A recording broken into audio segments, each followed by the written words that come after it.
안녕하세요. 저는 40대 초반 여자입니다. 사연을 듣기만 해봤지 이렇게 사연을 보내는 것은 처음이네요. 저의 사연이 누군가에게 형제, 자매, 남매를 찾는 계기가 될까 하여 희망을 놓지 않으셨으면 해서 이렇게 조심스럽게 사연을 보내게 되었습니다. 그래서 많은 분들께서 이 사연을 들으실 수 있도록 좋아요와 구독 한 번씩 부탁드리고 시작하겠습니다. 우선 저는 고아원에서 자란 사람입니다. 저를 이 세상에 태어나게 해주신 엄마 아빠의 생사 여부도 알지 못하고 형제나 자매, 남매가 있는 줄은 전혀 모르고 살 수밖에 없었죠. 아니, 사실은 있을 수도 있는데 제가 초등학교 6학년 때 교통사고로 머리를 다치게 돼서 그 전까지의 기억이 없습니다.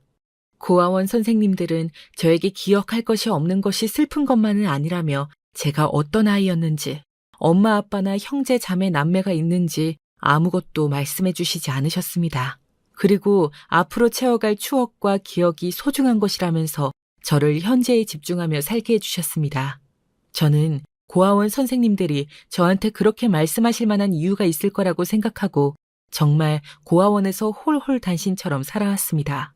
찾으려는 노력도 하지 않았고 그렇다고 굳이 숨기면서 살지는 않았는데 그동안 저를 찾는다는 가족이 없어서 정말 혼자라고 생각하고 살아왔었죠.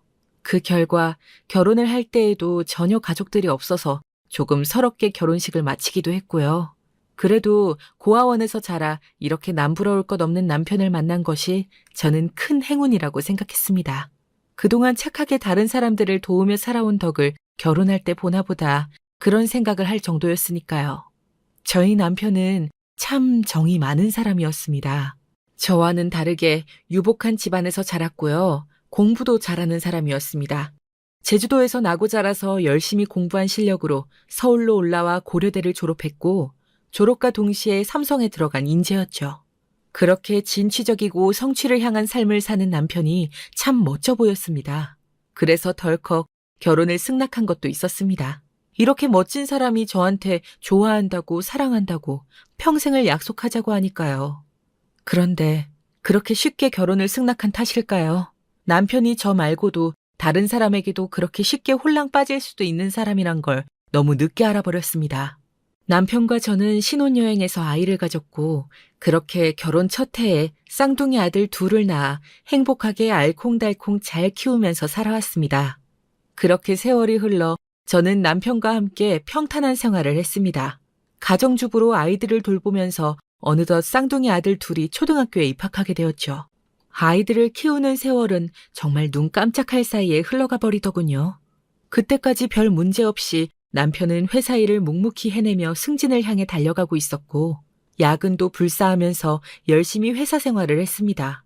저는 그런 남편 뒷바라지를 열심히 하면서 아이들도 챙기고 그것이 저의 행복이라고 생각하며 살아왔습니다. 그러던 어느 날 정말 갑자기였습니다.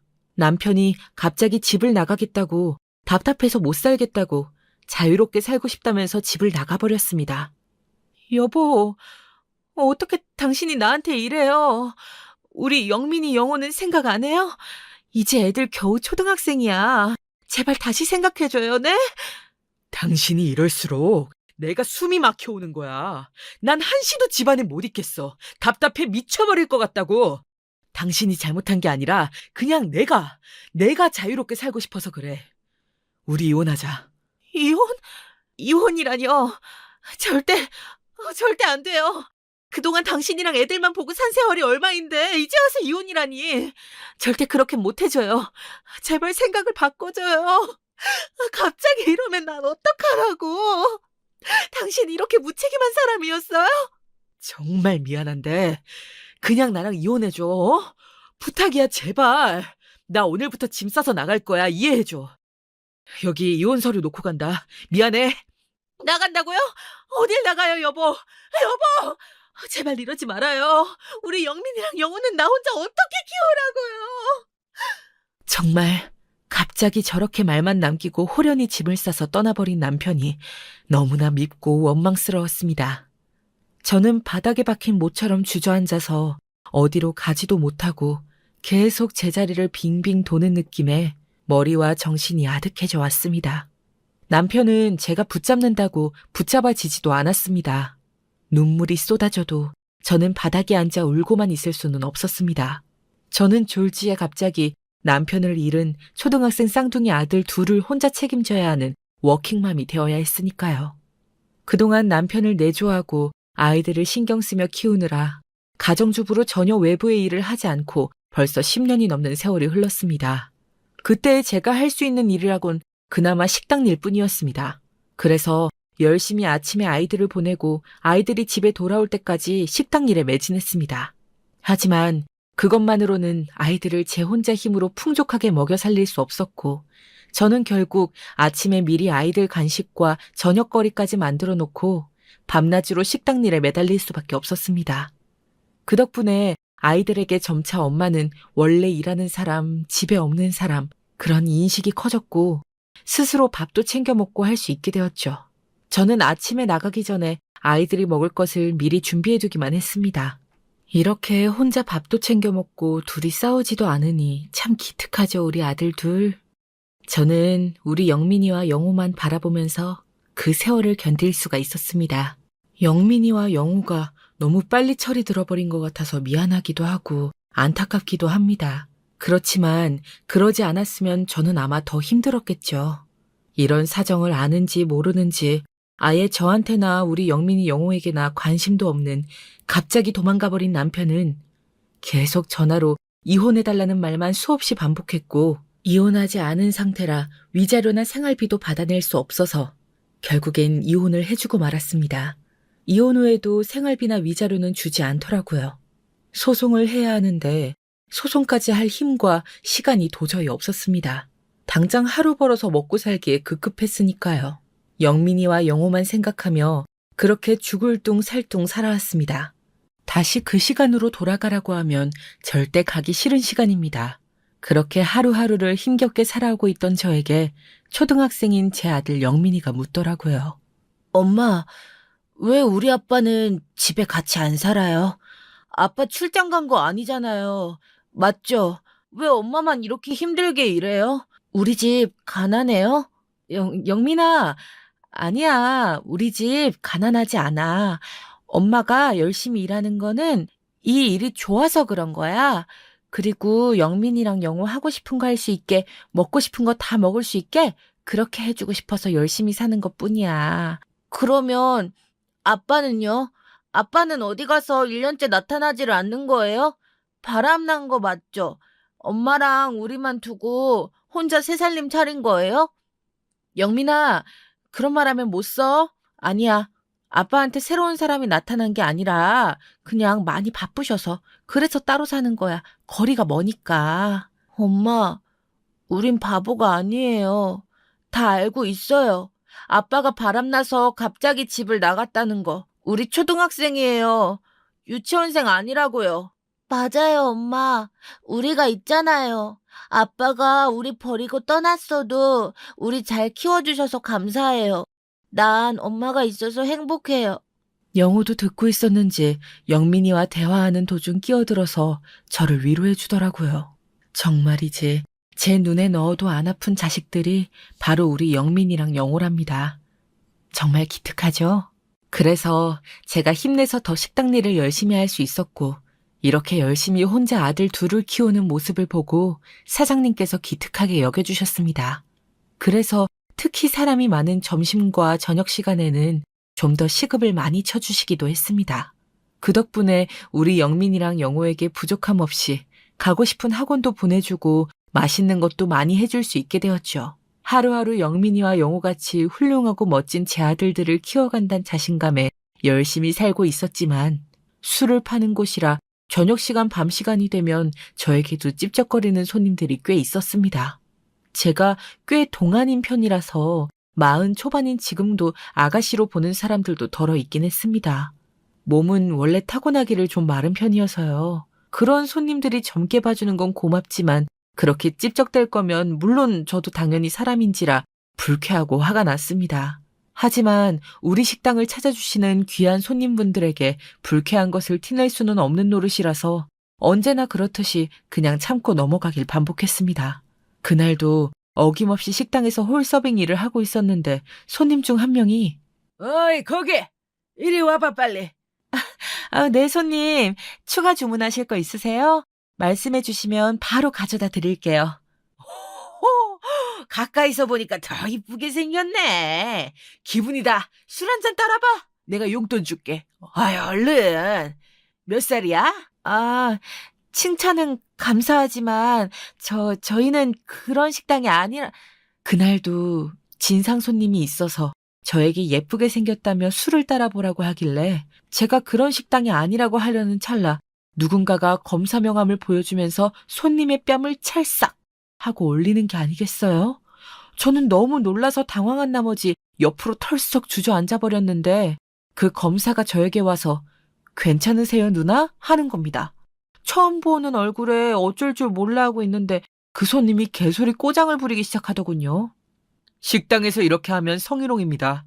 모르실 양반이 아닐 텐데 이렇게 살지 마세요. 저 현직 검사입니다. 보셨죠? 아니 어디서 건방지게. 검사면 다야? 검사면 다냐고. 손님이 종업원한테 그럴 수도 있지. 안 그래요? 아니요. 안 그래요. 손님, 선은 지켜주셔야 합니다. 성희롱 맞아요. 아니, 오늘따라 왜 이래? 이래서 밥맛이 떨어지는 거야. 술 더 시키려고 했는데, 아이, 입맛 다 버렸네. 아니, 검사님이 이 종업원하고 뭔 관계길래 이렇게 나서는 거요? 모르는 사람이면 그냥 갈 길 가시지 그래. 대한민국 검사가 그렇게 한가한가, 어? 저는 이분 친동생입니다만. 그러면 이유가 충분하겠죠. 그러니 밥을 먹을 때도 술을 먹을 때도 얘를 갖추세요. 심신미약 이딴 거 안 통하게 해드릴 테니까. 어디 더 떠드실 거면 떠들어 보시죠. 네? 아니, 저는 그 자리에서 더 말을 하면 이렇게 말한 검사님이 자칫 우스워질까 봐 저는 말을 아끼고 있었고 결국 그 손님은 혼자 분을 삭히지 못하고 먹다 말고 혼자 뛰쳐나갔습니다. 일행들은 당황하며 검사님에게 잘못했다고 저 친구가 원래 좀 술만 먹으면 저렇게 된다면서 신경 쓰지 마시라고 친구는 알아서 잘 단속하겠다고 하면서 먹다 말고 계산하고 그 손님의 친구 무리들도 모두 나가버렸습니다. 저는 나간 것을 확인한 후 검사님에게 도와주셔서 고맙다고 말씀을 드렸습니다.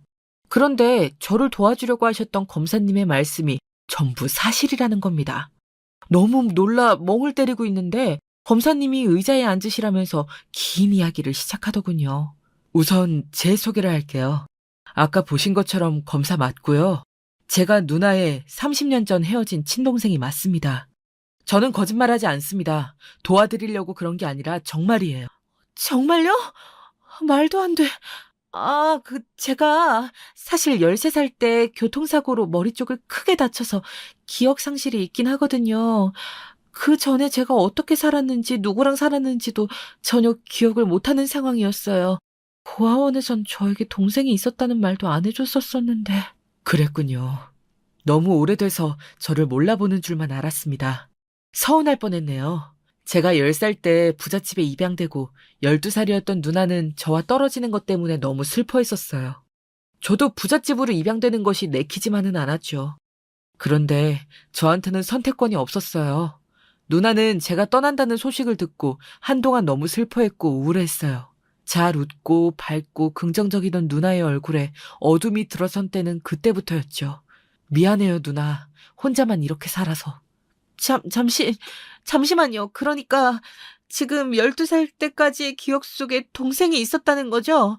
그런데 제가 동생과 너무 떨어지는 것에 슬퍼하고 우울해서 사고 후에 고아원 선생님들이 일부러 동생 얘기를 하지 않은 게 되는 거네요? 정말 몰랐어요. 아니, 그래도 그렇지. 어떻게 저한테 이런 걸 숨길 수가 있죠? 저는 지금까지도 전혀 몰랐어요. 이 대한민국의 홀홀 단신 나 한 명뿐인 줄만 알고 살았다고요. 엄마도 몰라, 아빠도 몰라. 당연히 형제, 남매, 자매도 없으니까 고아원 선생님들이 말씀을 안 해주신 거라고만 생각했죠. 저희 집안 때문에 그런 것 같아요.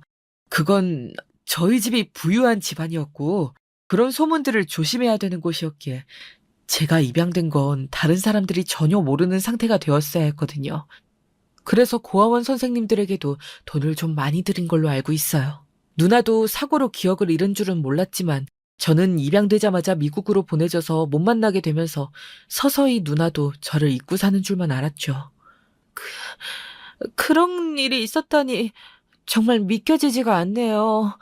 그럼 여긴 어떻게 알고 와서 이렇게 저를 도와주신 거예요?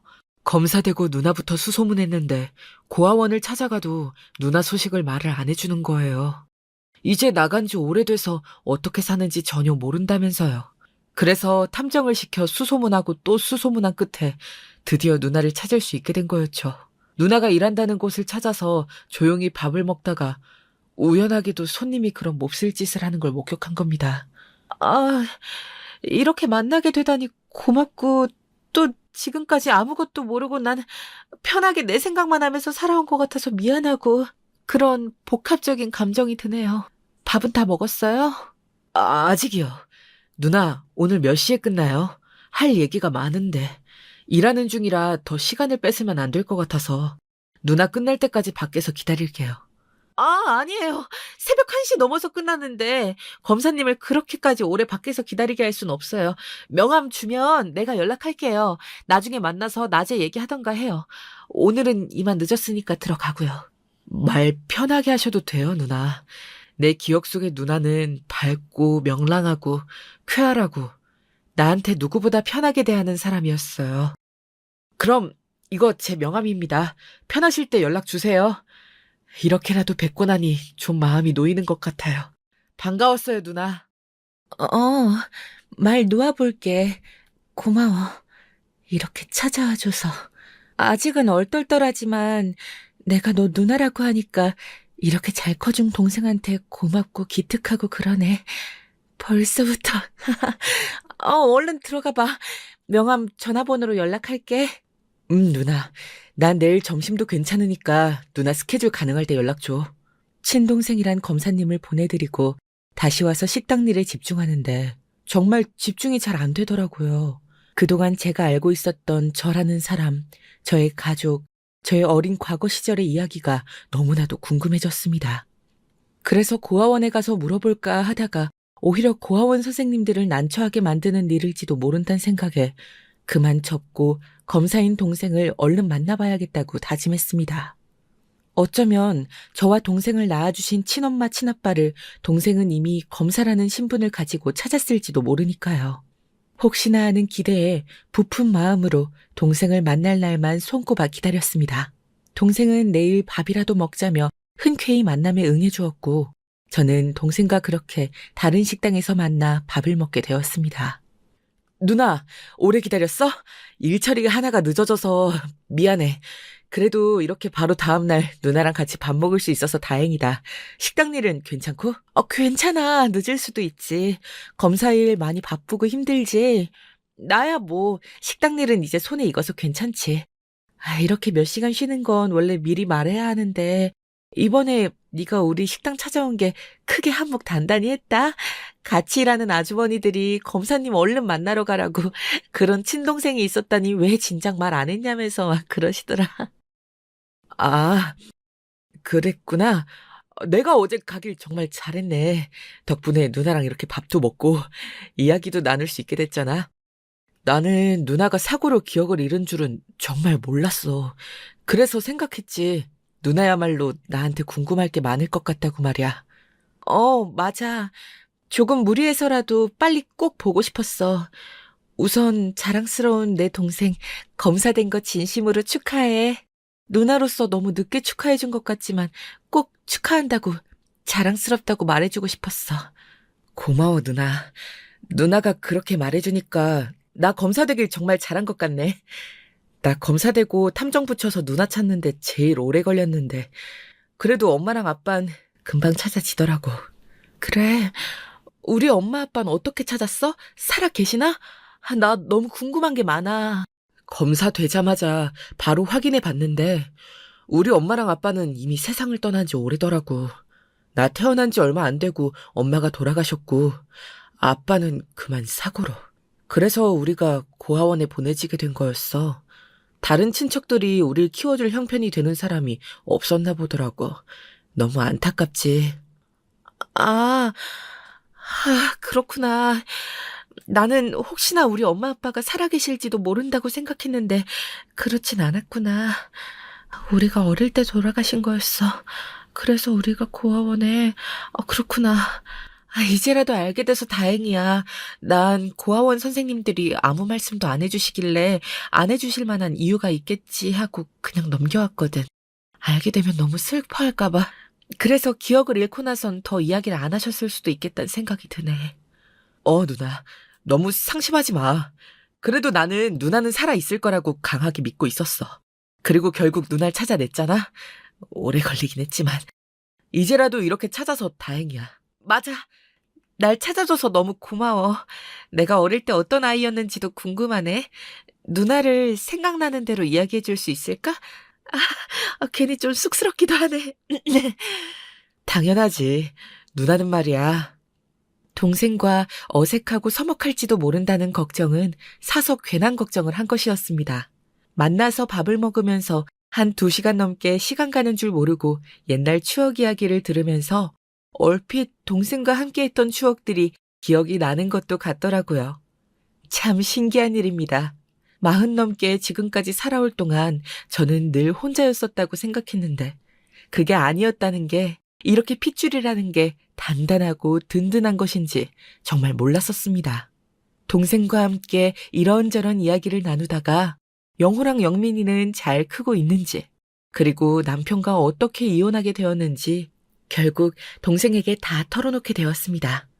동생은 분노하며 내가 찾아주겠노라고 이를 바득바득 갈더라고요. 하나뿐인 자기 누나를 이렇게 힘들게 한 놈은 찾아다가 혼주를 내줘야 된다면서 말이죠. 저는 삼성을 다니면서 열심히 살던 사람이 돌연 갑자기 그렇게 퇴사하고 이혼을 요구하면서 떠나갔고, 그러면서 잠적하려고 다니던 직장도 옮겨버린 양반이라 찾기 어려울 것 같다고, 찾아도 이미 마음도 떠난 사람을 어떻게 하겠냐고 그랬습니다. 그런데 동생이 대한민국 검사의 가족을 건드린 죄가 어떤 건지 톡톡히 보여주겠다면서 자기만 믿으라고 하더라고요. 그리고 저는 다시 일할 시간이 돼서 동생과 아쉬운 만남을 뒤로하고 다음을 기약하며 헤어지게 되었습니다. 그리고 일을 하면서 그래도 그동안 궁금한 것들이 풀렸기 때문인지 다시 열심히 일에 집중하였고, 그러면서 동생이 으름장을 놓았던 도망간 남편을 찾겠다던 일을 새까맣게 잊고 살고 있었습니다. 그러던 어느 날 동생이 갑자기 남편을 찾았다고 하는 겁니다. 내현녀와 함께 살고 있다는 소식이었습니다. 누나, 이런 놈은 내가 찾아가서 혼쭐을 내줄게. 그렇게 갑자기 나간 게 그 내연녀 때문인 게 분명하잖아. 이 책임감도 없는 놈. 누나만 허락해줘. 내가 혼쭐 내는 건 시간 문제니까. 정말 그게 맞았구나. 아니길 간절히 바랐는데 역시 다른 여자한테 홀랑 빠져버린 거였어. 처음 만났을 때부터 추진력 하나 기똥차게 빠른 사람이었는데 그래서 나한테 그렇게 이혼해달라고 몸부터 내뺀 거였구나. 정말 너무하다. 그런데 그 사람한테 아무것도 하지 말아줘. 누나, 왜 그렇게까지 그런 놈 편을 드는 거야? 누나도 말했듯이 나쁜 놈이야. 영민이랑 영호 아빠라서 그러는 거야? 그걸 버리고 간 놈이잖아. 내가 정말 가만두지 않을 거야. 위자료랑 생활비는? 설마 아직 한 푼도 못 받은 거야? 나야 뭐. 우리 영민이랑 영호 키우느라 바빠서 그런 소송 같은 거 할 생각도 못했어. 할 여력도 시간도 체력도 아무것도 없었지. 누나, 이러고 있을 때가 아니다. 내가 이혼 소송 진행 도와줄게. 아는 변호사 있으니까 내일 이 사람부터 만나봐. 이건 반드시 소송을 걸고 이길 수 있는 싸움이야. 누나가 그렇게 힘들게 일하면서 살 때 누나 남편은... 됐어. 일단 소송부터 진행하자. 이제 누나 덜 고생하게 내가 만들 거야. 고마워. 우리 동생밖에 없네. 나는 여태껏 약자로 계속 살아왔는데 너 때문에 갑자기 강자가 된 기분이야. 남편한테는 소송에서 받아낼 거 받아내는 걸로 갚아주면 난 그걸로 충분할 것 같아. 그래 누나. 내가 어떻게든 이놈 가진 거 탈탈 털어서라도 누나한테 위자료랑 생활비 꼬박꼬박 지급하게 만들 거야. 그리고 그딴 놈은 버리는 게 속편한 건 사실이니까 대차게 버리고 새 인생 살자고. 너 때문에 이미 새 인생 사는 기분이야. 고마워 정말로. 아니, 정말로. 새 출발하자는 뜻이야. 누나, 나 누나 처음 해봤을 때 나보다 어려 보여서 놀랐잖아. 물론 나도 동안이긴 하지만 누나는 더 엄청난 동안이잖아. 내 검사 동료 선배 중에 돌싱인데 정말 인성도 괜찮고 누구보다도 아끼는 사람이 있어. 그분이 누나 사진 보고 반해서 나한테 자꾸 소개시켜달라고 하는 중이야. 어? 뭐라고? 지금 농담하는 거지. 아니야, 진짜야. 어차피 그런 나쁜 놈 잡아서 족치고 상대하느니 이젠 우리 누나 꽃길 걷기 하는 게 훨씬 더 나은 길이잖아. 누나만 괜찮다면 내 선배 한번 만나보는 거 어때? 너무 잘 어울릴 것 같은데. 나야 좋지. 고마워. 근데 이래도 되나 모르겠다. 제 동생은 너무나 기뻐하며 제가 자신의 동료 선배 검사를 만나보겠다고 하자 바로 전화를 걸어 약속을 잡기 시작했습니다. 저는 얼떨떨한 마음에 당황스러웠지만 제 동생이 이렇게까지 신경을 써주는데 믿져야 본전, 좋은 사람이라고 생각하고 한번 밥만 먹고 와야지 하는 생각으로 동생 주도 소개팅에 나가게 되었습니다. 제가 일하는 시간도 있고 해서 저의 시간에 일부러 맞춰주는 섬세함까지 정말 따뜻하고 자상한 사람이었습니다. 이야기를 하다 보니 돌싱이라는 공통점과 이혼에 대한 아픔, 그리고 딸 하나를 혼자서 잘 키워내고 있는 멋지고 훌륭한 분이셨습니다. 저는 너무 감개무량한 생각이 들어서 눈물이 살짝 나더라고요. 그분께서는 놀라서 눈에 먼지라도 들어갔냐고 괜찮냐고 물어봐 주셨습니다. 그 모습까지 어찌나 자상한지 제가 영민이와 영호만 아니라면 먼저 사랑 고백을 할 수 있을 만큼 매력적이고 멋진 사람이었습니다. 그러나 동생과 너무 가까운 사람이기도 하고 섣불리 만나다가 헤어지게 되면 둘 사이에 걸림돌이 될까봐 더욱 조심스러워지더라고요. 미니 씨, 저는 진지하게 앞으로도 계속 미니 씨를 만나고 알아가고 싶은데 혹시 불편하실까요? 저도 오늘 너무 즐거웠고 성원 씨가 너무나 좋은 사람이라는 거 알아버렸는데 제가 아무래도 조심스러워지네요. 동생 소개이기도 하고. 혹시 제가 마음에 들지 않는 게 아니시라면 그 부분은 전혀 걱정하지 않으셔도 됩니다. 만약 저희가 잘 안 되더라도 그런 걸로 저희 사이가 틀어질 일은 없습니다. 미니 씨 동생은 제가 정말 아끼는 후배거든요. 그래서 미니 씨 동생이 저를 미니 씨한테 소개해 준 것도 사실이고요. 하지만 부담은 드리고 싶지 않습니다. 편하게 말씀해 주세요. 당연히 저는 성원 씨가 마음에 들죠. 다만 그거면 된 겁니다. 간결한 대답 감사드려요. 하지만 뒤에는 거절의 의미라면 나중에 들어도 될까요? 저는 미니 씨가 정말 마음에 들거든요. 계속 보고 싶을 만큼이요. 부끄럽네요. 좋게 봐주셔서 너무 감사합니다. 저도 저희 동생이랑 너무 가까우신 사이신 것 같아서 고민을 했는데 또 동생이랑 전혀 서먹해질 사이가 아니라고 미리 말씀을 주시니까 저도 마음을 열어도 괜찮을 것 같아요. 우리 만나봐요. 마음 받아주셔서 감사해요, 미니 씨. 그럼 다음엔 우리 어디서 볼까요? 동생의 선배분은 정말 따뜻하고 배려심 넘치는 사람이어서 제가 걱정하고 있는 부분도 바로 눈치채시고 먼저 배려하는 말을 건네주는 사람이었습니다. 그래서 더욱 빠르게 빠져들었고 우리는 서로 사랑하는 사이가 되었습니다. 이제는 남자친구라고 불러야겠죠. 남자친구의 딸은 저희 영민이 영호보다도 어린 꼬마 아가씨였습니다. 다 같이 만난 적이 있었는데 영민이와 영호는 남자친구의 딸을 챙겨주며 셋이 재밌게 놀더라고요. 그 모습을 보니까 너무 행복하고 또 안심이 되었습니다. 다행이라는 생각이 가장 컸던 것 같습니다. 세 명이서 즐겁게 노는 모습을 보고 있으니까 남자친구도 안심을 하는 것 같았고요. 긴장했던 저의 마음을 따뜻하고 자상한 말과 행동으로 녹여주더라고요. 제가 이런 사람을 만나서 다시 사랑을 시작할 수 있다니 정말 너무 말도 안 되는 기적이라고 생각합니다. 제가 기억을 잃었던 세월 동안 잊고 살아온 헤어진 지 30년 된 검사 동생을 찾지 못했더라면 이런 행복한 순간이 제 인생에 다시 찾아올 수 있었을까요? 아마 없었을 거라고 생각합니다. 동생이 저 대신 변호사와 함께 소송을 일사천리로 준비하고 진행하고 있는 덕분에 도망간 전 남편에게서 협박과도 같은 연락이 먼저 왔습니다. 그동안 아무리 연락해도 받지 않았던 그 전 남편이 말이죠. 저한테 전화해서는 온갖 말도 안 되는 궤변들을 늘어놓으며 소송을 취하해달라고 회유를 하더군요. 너무 웃기고 가관이어서 할 말을 잃을 뻔했습니다. 나한테 무슨 왼수를 졌길래 이런 식으로 갑자기 소송을 진행해? 당신 미쳤어? 그동안 내가 우리 영민이 영호 키우느라 바빠서 늦게 시작한 거야. 진작부터 받아야 했는데 소송 들어가니까 이제야 연락을 다 하네. 그동안 내가 연락할 땐 절대 안 받더니 정말 괘씸하다.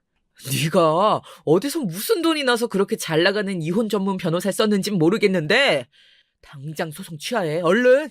내가 너 줄 돈이 어디 있겠냐? 그랬으면 내가 연 끊고 살았겠어? 나도 힘들다고. 끝까지 뻔뻔하게 못하는 말이 없네. 난 얼마 전에 내 친동생을 찾았어. 30년 만에 만났는데 여전히 똑똑하고 잘 자라줬더라. 내 동생은 현직 검사야. 당연히 아는 변호사도 많겠지. 그리고 내가 너 뒷조사도 안 했을 것 같아? 이미 알아. 네가 나 떠난 이유. 내연녀 때문이잖아. 아니야. 다 오해야. 그런 적 없어. 검사 동생? 참나, 그걸 왜 이제 말해? 굳이 밝힐 필요도 없지. 나한테 아무도 도와줄 사람 없는 고아라고 그랬던 거 당신 아마 기억할 거야. 그래서 날 깔보고 무시한 건가? 이런 소송도 못할 줄 알고? 네가 그렇게 횟가닥 돌아가지고 갑자기 우리 영민이랑 영호 다 버리고 도망갔을 때 예상은 했었어. 그런데 조사해보니 아니나 다를까 완전 딴 살림을 차렸네? 그래서 진짜 소송에서 날 베껴먹기라도 하겠다는 거야? 못할 것도 없지. 난 예전에 내가 아니야. 뭔가 착각하나 본데 당신한테 이혼 사유가 크게 있는 점, 지금까지 애들 키우는데 드는 생활비 한 푼도 안 준 점, 다 위자료랑 생활비 명목으로 압류 들어가게 만들 테니까 그렇게 알아. 아니 여보, 나도 살아야지. 잠깐만, 제발 이러지 마. 내가 다 잘못했어. 당신한테 검사 동생이 생긴지도 몰랐고 이렇게 똑똑해질 수 있는 사람이라는 것도 내가 미처 몰랐어. 그동안 당신 깔보고 무시하고 갑자기 애들 버리고 뛰쳐나간 거 정말 다 미안해. 그러니까 소송만큼은 제발 멈춰주면 안 될까? 부탁이야. 부탁? 내가 너한테 이혼만은 하지 말자고, 애들 생각해달라고 제발 싹싹 빌면서 애원할 때 네가 어떻게 했는지 잘 생각해봐. 사람의 탈을 쓰고 그러면 안 되는 거야. 알아들어? 제발 말이 되는 말을 해. 좀 어디 가서 애들 아빠라고 하기 창피할 정도니까. 본인이 잘못한 것에 대한 책임은 져. 그래야 어른이지. 우리 애들 볼 낯짝이 있긴 해? 내가 정말 잘못했어. 미안해. 우리 다시 합칠까? 그것도 방법이겠다, 여보. 내가 처음으로 돌아가서 진짜 다 잘할게. 우리 영민이랑 영호는 잘 지내고 있지? 참, 이제야 우리 영민이랑 영호가 궁금해? 이제야? 앞으로 우리 영민이랑 영호 볼 생각은 꿈에도 하지 마. 역겨우니까. 내 몸에 손댈 생각도 하지 말고 소름 끼치니까. 어디서 내 언니랑 붙어먹은 주제에 다시 합치자는 소리가 나와? 넌 정말 양심도 없구나. 이런 널 그동안 좋은 사람이라고 생각하고 영민이랑 영호를 키웠어. 네가 바람핀 게 확실하다고 생각했지만 끝까지 애들한테는 아니라고 하려 했어. 그래도 애들 아빠니까. 그런데 그 입으로 그런 말을 해? 내가 경황이 없어서 그런 거지. 늘 우리 영민이랑 영호를 내 가슴속에 품고 있긴 했다고. 그렇게 말하면 섭섭해, 여보. 나 다시 한번 받아주면 안 될까? 내가 그 여자는 빠른 시일 내로 정리해보도록 할게. 아니? 절대로. 그냥 넌 평생 그 여자랑 살아. 난 나를 정말 아끼고 사랑해주는 당신이랑은 비교도 안 되는 멋진 검사님이랑 만나고 있거든? 그러니까 내가 아직도 당신 같은 사람한테 마음이 있을 거란, 미련이 있을 거란, 그런 꿈은 빨리 깨도록 해. 그것도 병이야. 뭐? 어떤 검사가 미쳤다고 너랑 만나? 애셋, 아니 내 딸린 이혼남이냐? 거짓말도 정도껏 해야 믿어주지. 나한테 큰 소리 치고 싶은 건 알겠는데, 오민희, 정신 차려. 검사라고 사기치는 제비 아니고? 내가 합치자고 할 때 합치는 게 좋을 텐데. 똑똑하고 수준이 있는 사람이라고 생각했던 게 나의 오판이었네. 당신 수준이 참 많이도 낮은 걸 방금 또 한 번 깨달았어. 고마워. 정신이 확 드네. 우리 동생 동료 검사 선배셔. 내가 좋다고 하셔서 만나고 있는데 정말 좋은 사람이더라. 당신 같은 쓰레기랑은 비교도 안 될 정도로. 말도 안 돼. 그러면 지금 그 말이 그게 다 진짜라는 거야? 당신 영민이 영호 생각은 안 해? 부끄럽지도 않아? 이 나이에 또 무슨 다른 사람을 만나고 그래. 당신 정말 미친 거야? 가정주부인 나랑 우리 아들 둘, 영민이랑 영호 내팽개치고 혼자 내빼고 내연녀랑 붙어먹은 당신이나 부끄러워해야지. 안 그래? 더 이상 말 섞을 가치가 없다. 내 시간만 아깝지. 소송은 계속 할 거니까 법정에서 봐. 야, 이 미친. 안 돼. 잠시만. 소송만 좀 취하해줘, 제발. 끝까지 개소리를 해대는 전 남편을 보며 제가 정말 이런 사람이랑 살았었구나. 한탄스럽고 개탄스럽기까지 하더라고요. 그리고 차라리 우리 영민이랑 영호가 이런 사람을 아빠로 여기며 살지 않아도 돼서 다행이라는 생각도 들었습니다. 희망과 절망 속에서도 우리 영민이와 영호를 꿋꿋하게 잘 키워낸 것이 정말 다행이고 또 제 자신을 이제는 낮추지 않기로 했습니다. 저는 동생이 소개해준 저의 현재 남자친구를 만나면서 자존감이 많이 올라갔고 덕분에 자신감도 되찾을 수 있었습니다. 동생은 계속해서 제가 밝고 긍정적이던 옛날을 떠올리게 도와줬고요. 그래서 더욱 저는 제 잃어버렸던 모습을 찾아가면서 우리 영민이 영호에게도 좋은 엄마, 밝은 엄마, 긍정적인 엄마가 되어줄 수 있었습니다. 그렇게 변화한 저를 보며 영민이와 영호도 전보다 더 잘 웃고 밝은 아이들이 되었습니다. 그 모습을 보고 저는 어려운 상황 속에서도 긍정적인 모습을 잃지 않는 것이 얼마나 중요한 것인지 새삼 깨닫게 되었죠. 지금의 제가 이렇게 갑자기 변한 것 같지만 12살 이전의 저와 지금의 제가 완전히 같지는 않을 수 있지만 그걸 다시 기억하고 회복하고 상기시키고 노력하려고 했기 때문에 지금의 제가 있을 수 있다고 생각합니다. 주변 사람들이 바뀐 것도 정말 큰 도움이 되었지만 결국 저를 바꿀 수 있는 것은 저 자신뿐이란 것을 알았거든요. 아무리 주변에서 저에게 좋은 사람이라고 해줘도 제 스스로가 좋은 사람이 아니다, 나는 혼자다라고 되뇌인다면 결코 바뀔 수 없는 것이더라고요. 저는 고아로 살면서 부모님 없이 혼자서 많은 어려움을 겪으며 살았습니다. 고아원에서 살아온 분들은 잠시나마 살았던 분들은 겪어온 고민과 애환을 다들 공감하실 거라고 생각해요. 지금은 이렇게 저도 30년 만에 동생을 만나 잊고 있던 옛날의 추억들도 다시 회상하게 되고 예전보다 더 나은 사람이 된 느낌입니다. 이렇게 성장하고 있는 저에게도 여전히 과거의 상처와 아픔은 남아있죠. 하지만 제가 그동안에는 몰랐던 저를 소중하게 여기고 사랑하는 방법, 저의 뿌리를 찾는 일, 이런 것들을 통해서 얻게 된 이런 감정을 여러분과 함께 나누고 싶었습니다. 가족을 찾는다는 건 정말 인생의 또 다른 국면을 맞이하는 것이더라고요. 저는 여러분들께서 혹시 가족을 잃어버리셨거나 고아원에서 자라셨거나 기억을 잃는 사고를 저처럼 겪으셨더라도 희망을 잃지 말라고. 언젠가 저처럼 이렇게 30년 만에도 갑자기 좋은 일로 가족을 찾을 수도 있고 기억을 찾을 수도 있다고 말씀드리고 싶어서 이 사연을 쓰게 되었습니다. 그리고 그런 소망들을 간절히 바라고 또 찾는 여러분을 지지하고 응원하는 마음은 변함없을 겁니다. 저는 저와 같은 분들에게 정말 호롤단신의 혼자인 것 같은 느낌이 들어도 이 넓은 우주에 이 대한민국에 혼자 떨어진 사람이구나 하는 외로움을 느낄 때에도 결코 여러분은 혼자가 아니라는 것을 알려주고 싶었습니다. 여러분 곁에는 항상 한 명 이상의 동료와 지인들이 있을 것이라고 생각합니다. 그리고 고아임에도 불구하고 많은 사람들에게 사랑과 관심을 받을 자격이 있다는 건 꼭 기억해 주셨으면 좋겠습니다. 그동안 저는 너무 저를 작게 만드는 부정적인 생각에 갇혀 스스로를 가두고 살았던 것 같습니다. 에이, 나 같은 게 뭐라고. 나는 부모님도 안 계신데, 나는 이 세상에 혼자인데 하면서 말이죠. 그러면서 저를 점차 보잘것없고 초라한 사람인 것처럼 믿고 살아왔습니다. 하지만 우리는 어떠한 상황에서도 우리 스스로를 받아들이고 나의 이야기를 스스로 경청하는 것입니다. 그러다 보면 우리의 고통을 나눌 준비가 된 사람들이 곁에서 힘이 되어줄 날이 어떻게든 온다는 것입니다. 저도 그전에는 이런 말들을 그저 믿지 않고 그냥 저 스스로를 작게만 생각하고 살아왔는데 혼자라고 생각했는데 실은 혼자가 아니더라고요. 우리는 어린 시절부터 혼자서 많은 어려움을 극복해온 사람들이잖아요. 그런 상황에서라도 포기하지 않고 계속해서 앞으로 나아간 사람들입니다. 지금 이 사연을 듣고 있다는 것이 바로 그 증거이죠. 우리의 강인함과 끈기는 놀라울 정도로 훌륭한 것이라고 생각합니다. 우리는 이미 많은 것을 이겨내고 성장해왔으며 그것은 우리가 얼마나 강하고 특별한 존재인지를 보여주는 것입니다. 그래서 쉽게 포기하거나 삶 속에서 힘든 일이 닥쳐올 때마다 우리의 강인함과 끈기로 여기까지 온 사람들임을, 혼자가 아님을 다시 한번 말씀드리고 싶었습니다. 그리고 그 많은 희망과 사랑을 포기하지 마세요. 저도 한때 저의 희망과 사랑을 포기할 뻔했습니다. 저희 남편이 저와 어린 두 아들을 버리고 갑자기 혼자 도망쳐 버렸을 때죠.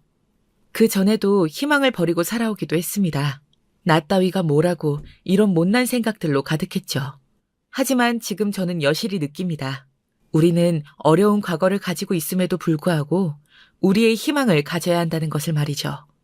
우리의 미래는 단지 과거에 의해 정해지지 않는다는 사실을 이제 너무나도 잘 알겠거든요. 우리는 자신의 꿈을 향해 나아갈 수 있고 저의 사연이 여러분들 곁에서 여러분께서 원하는 삶을 이룰 수 있도록 돕는 촉진제 역할을 했으면 좋겠습니다. 그리고 힘들 때는 그저 힘듦을 묵묵히 살아내기보다는 주변에 이야기하고 도움을 청하세요. 저도 힘든 시절을 견디고 또 살아오면서 제가 열심히 사는 모습을 보고 식당이라는 곳에서 사장님이 더 많은 시급을 주시기도 하고 그렇게 한 발자국씩 더 나은 길로 가게 된 것 같습니다. 주변의 사랑과 지지를 받으면서 우리의 미래를 만들어 나가는 것을 두려워하지 말고 누리시길 바라겠습니다. 그렇게 저의 사연이 누군가에게 또 여러분에게 희망과 사랑이 되어 전해지면 좋겠습니다. 제가 언제나 여러분을 응원하도록 하겠습니다. 우리는 강하고 사랑받을 가치가 있는 존재들이니까요. 혼자라고 느껴지실 때마다 이 사연을 한 번씩 떠올려 주세요. 저와 제 남자친구의 새 출발도 함께 댓글로 응원해 주시면 정말 큰 힘이 될 것 같습니다. 여러분들이 저라면 어떨 것 같으신가요? 30년 만에 찾아온 동생이 검사가 되어 잘 자라주었고 제가 밝고 긍정적인 아이였다는 추억을 되살려 주었고 사실 사연을 쓰는 지금까지도 아직 믿기지 않은 일들 투성이라고 생각합니다. 그래도 열심히 살면 언젠가 복이 온다고 이렇게 동생이 저를 찾게 되는 날이 와주었네요. 지금까지 못 찾은 가족이 있으신 분들, 혼자라고 느끼시는 분들, 가족은 이렇게도 만들어질 수 있고 또 제가 지금의 남자친구처럼 좋은 사람을 만나서 새롭게 가족의 인연을 만들어갈 수 있게 된 것도 다 끝까지 책임감 있게 저희 아들 둘을 열심히 키워온 세월에 대한 보답이기도 한 것 같고 잘 모르겠습니다. 신이 있다면 그동안 원망했던 게 미안할 정도로 지금은 참 행복합니다. 물론 조금이라도 더 빨리 동생이 저를 찾을 수 있었다면 이 행복은 조금 더 빠르게 저에게 닿았겠죠. 하지만 괜찮습니다. 그 세월이 있었기에 지금의 소중함을 더 가치 있게 느낄 수 있는 것 같거든요. 그러니 제가 이제는 용기 내 이런 사연을 써서 사연을 들어주신 분들과 그 주변에 이런 희망과 꿈을 전하고 싶어서 사연을 보내는 것입니다. 제가 응원하는 내용은 여러분께서 우리가 강하고 사랑받을 만한 가치가 있다는 것을 잊지 않아달라는 것입니다. 어려운 시기를 겪었어도 이제는 새로운 시작을 맞이할 준비를 하세요. 우리의 미래는 당장은 어두워 보일 수도 있지만 그 속에서도 밝고 희망찬 것이 분명 존재할 것입니다. 언제든지 여러분의 사연을 저처럼 나누어 주세요. 댓글로 남겨주셔도 좋을 것 같습니다. 서로 응원하면서 서로의 행복을 응원해주고 빌어주면 작은 힘들이 모여 큰 힘이 되지 않을까요? 우리는 모두 세상에 하나밖에 없는 특별하고 소중한 존재라는 걸 명심해주세요. 저는 지금까지 저의 긴 이야기를 들어주신 여러분께 감사드리며 여러분들께서 소중한 사람들과 행복한 삶을 살아갈 수 있기를 진심으로 바라겠습니다. 감사합니다. 안녕하세요. 서울에 사는 아이 둘 키우는 워킹맘입니다. 저는 평생 소탈하게 살아왔고 또 아이들에게도 현재에 만족하는 소박한 삶을 가르치며 살고 있는데요. 그런 저를 제 아주버님이 쉽게 보고 만만하게 대해서 굉장히 화가 났던 이야기를 들려드리려고 합니다. 먼저 제 얘기를 조금 할게요. 저는 가난한 집에서 태어나 엄마, 아빠가 저희를 정말 힘들게 기르시는 과정을 두 눈으로 다 보고 자랐습니다. 그래서 우리 집안을 일으킬 수 있는 방법은 장녀인 제가 열심히 공부를 해서 성공하는 수밖에 없었어요. 정말 억척스럽게 공부했습니다. 문제집 살 돈이 없어서 동네에 폐지 모으는 곳을 뒤적거리며 헌 문제집들을 겨우 주워서 그걸로 밤새서 공부했습니다. 대부분은 표지랑 앞장은 다 뜯겨져 나간 상태 안 좋은 문제집이었는데다가 이미 빼곡히 글자가 적혀 있어서 내용을 파악하기에도 쉽지 않았습니다. 어쩌다가 앞장만 조금 손때가 타 있고 하얗게 깨끗한 문제집을 발견할 때면 그날 하루는 복권에 당첨된 것이나 다름없었습니다. 그렇게 악착같이 공부해서 학창시절 내내 전교 1등을 놓쳐본 적이 없고 우수한 성적으로 대학에 입학했습니다. 대학에 입학한 이후로는 쉬지 않고 과외를 해서 생계에 보태고 남동생도 공부시켰어요. 그런 제게 연애는 사치였습니다. 하지만 그런 와중에 감사하게도 좋은 인연은 생기더군요. 남편과는 대학 동아리에서 처음 만났어요. 남편 역시 잘하는 내내 전교 1등을 놓쳐본 적이 없는 수재였는데 한 가지 다른 점이 있다면 굉장히 부잣집 도련님이었다는 점이에요. 대학교 1학년 때부터 이미 아버지가 사주신 차로 등교를 했으며 입고 다니는 옷도 정말 이 사람은 부잣집 도련님이구나 할 정도로 세련되고 정갈하게 차려입고 다녔습니다. 동기들 사이에서 별명이 의대 왕자님이었으니 대충 어떤 이미지였는지 짐작이 가시죠? 쫓아다니는 여학생들도 얼마나 많았는지 팬클럽까지 생길 지경이었습니다. 그에 반해 저는 공부밖에 모르던 공대 아름이었기 때문에 늘 행색이 초라했습니다. 옷은 대부분 동대문이나 동묘에서 최대한 싸게 구한 것들이었고 남편처럼 대단한 패션 센스가 있었던 것도 아니기 때문에 저를 여자로 보는 남학생들은 거의 없었습니다. 그러던 어느 날 그날따라 너무나 무더웠던 날씨 때문에 동아리 활동 이후에 다들 수도가에 모여서 세수를 하고 물을 마시고 있었습니다. 저도 너무나 더웠기에 세수를 조금 할까 하여 커다란 잠자리 안경을 벗고 세수를 하려는 순간 남편과 눈이 마주쳤습니다. 야, 김지원! 너 안경 벗은 거 처음 본다? 근데, 예쁘네? 뭐야? 너 나 놀리면 죽는다. 살면서 저보고 예쁘다고 했던 남학생은 한 명도 없었기에 그저 장난을 치는 거겠거니 했습니다. 그도 그럴 것이 저는 눈이 정말 나빠서 잘 때 빼고는 항상 안경을 끼고 있었고 안경을 끼면 거의 눈이 없어질 정도로 찌그러져 보여서 제 주변 사람들은 저의 이 안경 낀 모습만 기억하고 있었습니다. 제 안경 벗은 모습을 본 것은 가족 이외에 남편이 처음이나 다름없었죠. 그런데 이상하게 그날 이후로 남편이 저에게 적극적으로 대시를 했습니다. 남편 말론 매일매일 좋은 옷, 좋은 차, 좋은 음식을 먹는 자기 모습과 상반되게 항상 소탈하고 꾸밈 없는 모습을 하고 있던 제 모습에 처음에 호감을 느꼈대요. 정말 인기가 많을 것 같은 수많은 여학생들이 자기에게 추파를 던졌었지만 별로 감흥이 없었다고 합니다. 그러던 중 호감 있던 저의 안경 벗은 모습을 보는 순간 주변이 모두 조용해지고 초록빛으로 변하면서 새소리가 들리고 햇살이 우리 둘을 향해 밝게 비춰주었다고 해요. 제 입으로 말하기 조금 오글거리지만 남편이 직접 한 말이니 잠시 양해 부탁드리겠습니다. 그렇게 남편의 꾸준한 구애 끝에 저는 마음을 열었고 그 후로 학창시절 내내 잘 만났습니다.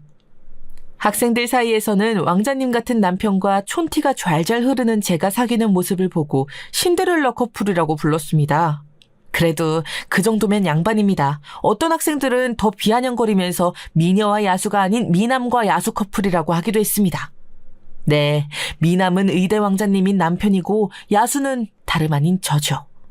하지만 저는 그런 반응들에 애초에 별로 개의치 않았습니다. 그런 반응들은 다 질투, 그 이상도 그 이하도 아니니까요. 그렇게 대학 내내 잘 교제하고 의대생이었던 남편보다 제가 학부를 좀 더 일찍 졸업해서 바로 일을 시작했습니다. 그때 당시는 여자로서는 드물게 컴퓨터공학과를 졸업해서 프로그래머라는 직업을 가진 저는 동기들 중 가장 빠르게 좋은 IT 회사에 입사하여 경력을 쌓기 시작했습니다. 그 사이 남편도 인턴을 마치고 레지던트 2년 차쯤 되었을 때 조금씩 결혼 얘기가 오갔습니다. 사실 연애를 꽤 오래 했었기 때문에 남편의 부모님들은 몇 번 뵌 적이 있었고 두 분 다 너무 좋은 분이셔서 안심을 하고 있었습니다. 남편이 결혼 얘기를 먼저 꺼냈을 때도 흔쾌히 그러자고 할 수 있었던 것도 남편 부모님들을 이미 몇 번 뵙고 좋은 분들이란 걸 알았기 때문이죠. 문제는 가족 모두가 모이는 상견례 날에 일어났습니다. 그날 그동안 한 번도 뵙지 못했던 오랜 미국 유학 생활을 하고 돌아온 예비 아주버님을 처음 뵙게 되었는데 그것이 그토록 짜증나는 악연이 될 줄 누가 알았겠어요. 남편을 통해 아주버님 되실 분의 얘기를 종종 듣기는 했습니다. 남편 못지않게 수재이고 일찌감치 유학길에 올라서 미국 최고의 공대 MIT의 학부와 대학원을 졸업하고 귀국한 뒤 시아버지의 사업을 물려받을 준비를 하고 있다고 했어요. 집안의 기대주라고 예비 시부모님의 칭찬이 자자했습니다. 다만 무언가 모르게 남편과는 사이가 안 좋아 보였습니다. 형에 대해서 말하려고 할 때마다 알게 모르게 좀 쉬쉬하는 분위기였다고 할까요? 그러던 중 이제 상견례를 하게 될 때가 되자 남편은 조금씩 형에 대한 이야기를 풀어놓기 시작했습니다. 지원아, 사실 그동안 우리 형에 대한 얘기는 잘 하지 않았지. 나도 이번 결혼 준비하면서 우리 형이 제일 걱정되었는데 이제 와서 이야기 꺼내본다. 그게 무슨 소리야? 아주버님 되실 분이 왜? 사실 우리 형이 뛰어난 인재인 것은 맞지만 성격에 좀 문제가 좀 있어. 쉽게 말해 지 잘난 맛에 사는 인간인데 그게 좀 다른 사람을 불편하게 해. 근데 뭐 그런 사람이 한둘인가? 게다가 아주버님이랑 내가 직접 부딪힐 일이 얼마나 많이 있으려고. 사실 그때까지만 해도 생각이 그랬습니다. 결혼을 해서 시부모와 갈등을 겪는다는 얘기는 많이 들어봤어도 시아주버님과 갈등을 겪은 사람 얘기는 잘 못 들어봤거든요. 아주버님의 성격이 조금 이상해도 어차피 시부모님들보다도 더 적게 마주칠 거고 시부모님 되실 분들은 아주 젠틀하고 매너 좋으신 분들이었기 때문에 그 부분은 걱정이 없었으니까요. 하지만 인생은 언제나 설마 하는 생각이 뒤통수를 때리곤 하죠. 그게 우리 엄마 아빠가 또 형 말이라면 껌뻑 죽어서 너가 생각하는 것보다는 형이랑 마주치는 일이 많을 거야. 그게 무슨 말인지 도무지 모르겠네. 아주버님한테 껌뻑 죽는 거랑 나랑 많이 마주치는 건 또 무슨 상관이래? 남편이 남긴 알 수 없는 말을 한 지 며칠이 되지 않아 상견례 날이 되었을 때 저는 남편이 왜 그렇게 조심스레 쭈뼛쭈뼛 아주버님이 어떤 사람인지 얘기한 이유를 알게 되었습니다. 너무나 명확하게요. 반갑습니다. 저는 준석이 진영 최준원입니다. 말씀은 많이 들었습니다. 사돈 어른들도 이쪽으로 앉으시죠. 처음 마주한 아주버님은 굉장히 자신감이 넘치고 호탕해 보였습니다. 시부모님이 나서기도 전에 먼저 분위기를 주도해서 서로를 인사시키고 저희 부모님과 남동생까지 안내하는 모습에서 처음에는 남편이 말한 꺼림칙한 부분을 전혀 눈치채지 못했습니다. 그런데 다음으로 이어진 아주버님의 말에 저와 저희 가족들은 경악을 금할 수 없었습니다. 사실 제가 이 결혼을 많이 반대했었습니다. 저희 집안이 눈이 굉장히 높은 편이어서 준석이 녀석 아내 될 사람을 오랫동안 고르고 정말 심사숙고해왔는데요. 글쎄 이 녀석이 지원 씨를 결국엔 포기를 못하지 뭡니까. 웬만하면 제가 그냥 못 이기는 척 넘어가려고 했는데 또 사돈댁이 많이 가난하시다는 얘기를 듣게 됐지 뭐예요. 그럴 거면 차라리 저처럼 결혼을 하지 말라고 준석이 녀석에게 귀에 딱지가 않도록 얘기했는데 결국엔 이 형 말을 안 듣고 결혼을 한다고 하더군요. 제가 처음으로 이 녀석한테 손들었습니다. 저는 바로 이어지는 아주버님의 도를 넘는 발언에 처음에는 농담을 좀 과하게 하시는 건가 했습니다. 초면에 굳이 하지 않아도 될 말을 하는 것도 이상한데 다른 날도 아닌 상견례 날 부모도 아닌 본인이 왜 이 결혼을 반대했네, 우리 집이 가난하네 마네 이런 얘기를 늘어놓는 건지 도무지 이해가 가질 않았습니다. 엄마 아빠는 많이 당황하셨지만 두 분 다 워낙 무고로인이시라서 그저 짓궂은 농담 정도로 여기고 그냥 넘어가시려고 하셨습니다. 우리 지원이가 사돈댁에 그다지 마음에 들지 않으셨었나 봅니다. 그래도 이렇게 상견례 자리까지 마련해 주신 걸 보면 우리 딸을 가족으로 맞이하시기로 결심을 굳히신 거지요? 맞습니다. 제가 무능력하여 우리 지원이 지찬이를 가난하게 키웠지만은 우리 지원이가 워낙 능력이 특출나서 이 아비의 무능력함을 다 메꾸고 집안을 펄떡 일으켰지 뭡니까? 저는 물론이거니와 성격이 불같은 남동생도 아주버님의 도를 넘는 발언에 얼굴이 울그락불그락하고 있었지만 아빠가 좋게 넘어가려고 애쓰시는 모습을 보니까 차마 저희가 나서서 화를 낼 수 없는 노릇이었습니다. 그런데 이어진 아주버님의 말이 더 가관이었습니다. 재수씨가 능력이 특출나요? 한국에서는 서울대 나온 게 꽤 자랑할 만한 거겠죠. 근데 준석이 이 녀석 선짜리로 미국 아이비리그 출신은 기본에다가 유수한 기업가 집안 딸내미 아가씨들이 줄을 섰었다는 것도 알고 계신가요? 게다가 미모들은 또 얼마나 특출나게요. 사실 재수 씨가 외모는 좀 그렇잖아요. 그래서 제가 눈 딱 감고 재수 씨랑 헤어지고 그 아가씨들이랑 손보러 다니라고 해도 글쎄 막무가내지 뭡니까? 제 능력에 대한 비하에 외모 비하까지 아주버님이 1절에서 그치지 않고 2절, 3절 불필요한 막말을 계속해대자 제가 폭발하려고 하는데 그 찰나에 결국엔 남편이 말리고 나섰습니다. 형, 그만해. 몇 번을 얘기해야 알아듣는 거야. 나는 그 잘난 집안 아가씨들 다 필요 없고 내가 사랑하는 여자는 지원이 한 명뿐이라고.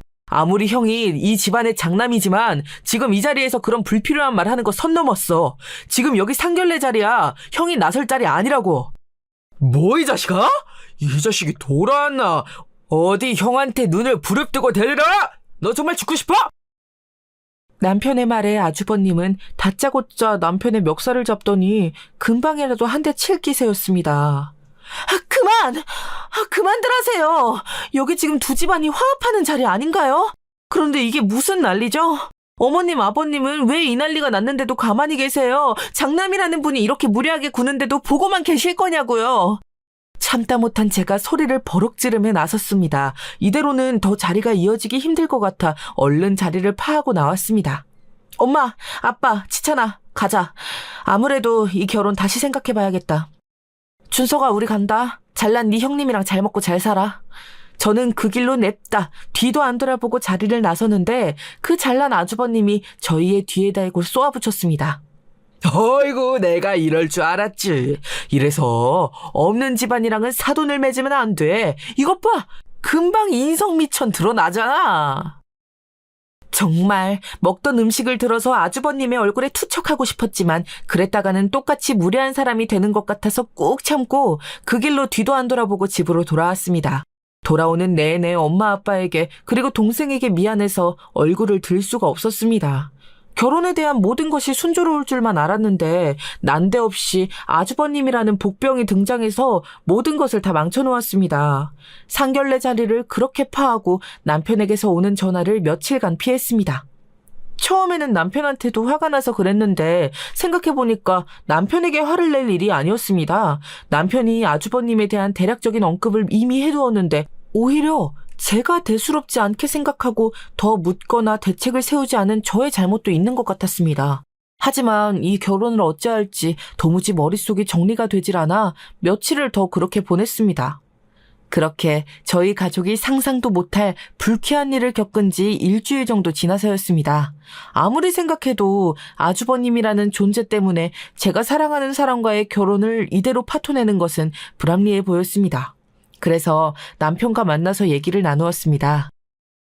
그날 기분 많이 나빴지. 내가 대신 사과할게.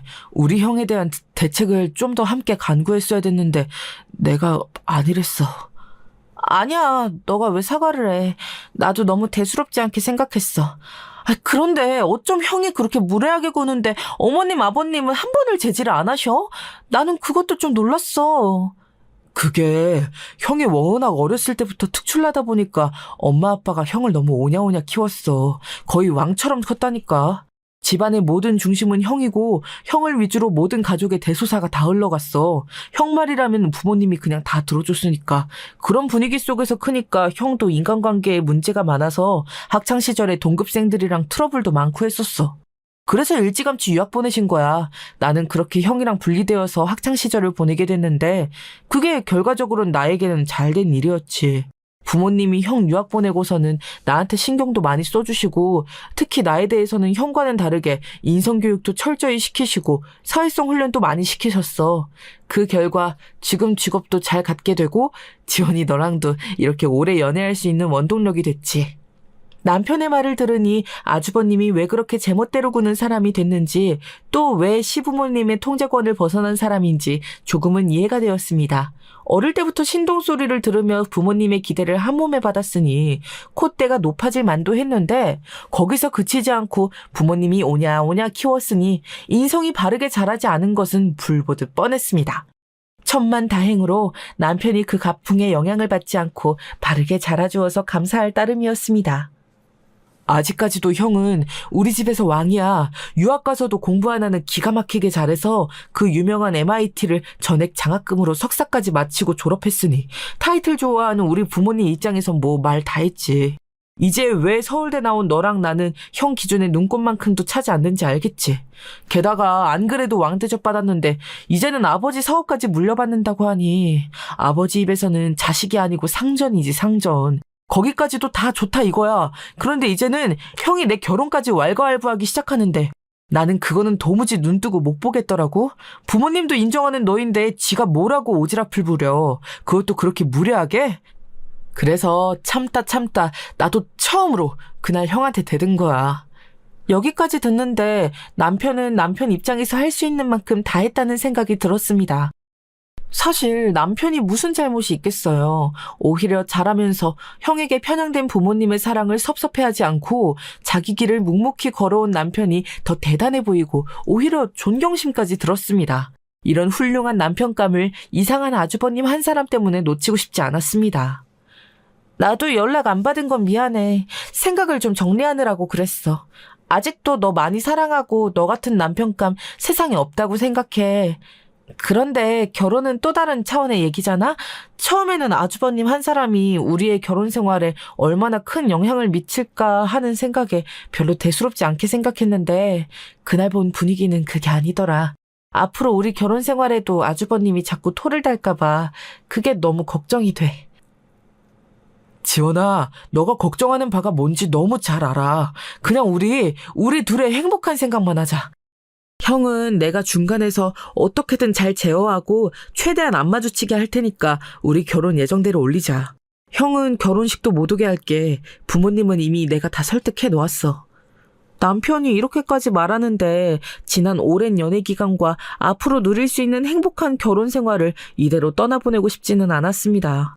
모두가 행복한 결혼식을 올릴 수는 없겠지만 적어도 사랑하는 사람과 행복한 결혼 생활을 할 수 있을 것 같다는 생각이 들었습니다.